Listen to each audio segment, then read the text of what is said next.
Hello, it's the Hintons. We are back to start off this series or this discussion on our testimony. In our book, Those Who Wait on God, we start off sharing our personal journeys. His journey as a young man and my journey as a young woman. The things I keep seeing, and you can attest, is that they're like, where are the godly men?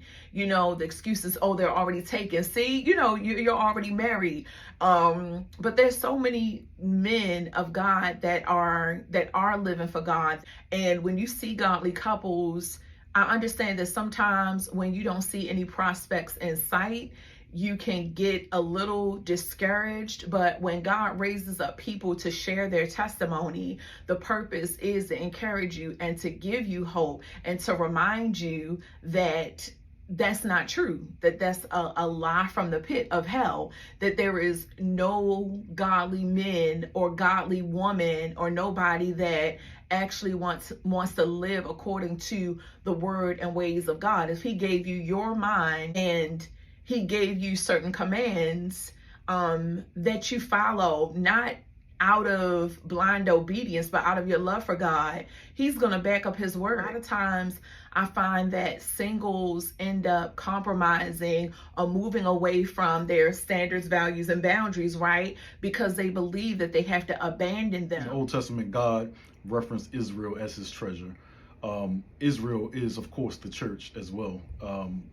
Today, we're his people, we're his treasure. What do you do with treasure? You don't leave treasure out in the open for anybody to grab. You don't leave treasure free for the picking. You hide treasure. You bury treasure. So it takes something to get to it. And you have to be connected to God to find his treasure. So a lot of people are looking for the godly man, for the godly woman. They're out there. They're just not out in the open. Like when you say out in the open, they're not out in the open, like they're not in plain sight. Open? It's not in plain view. So does this mean spiritually or naturally? Because some people are like, you got to put yourself out there, and then they both. still feel it's invisible. Both. Because, and that's exactly it. Because God will hide you. I lied to you not. Her and I grew up in the same neighborhood as children. Never saw each other. We probably saw each other. But I don't remember this man. But it goes to the point of we were hitting, until the time it was time for us to come together or whatever. But what my point is, for real, even visited his church. I mean, she lived in the district where I was a cop. I'm sure I pulled her over. I'm sure I did. You have a woman of God who's saving herself, who is trusting God, believing God. Same thing for a man, trusting God, believing God. For a man or a woman of God, he's not going to allow someone who's not serious about him. And that's what we got to remember. It all goes back to God.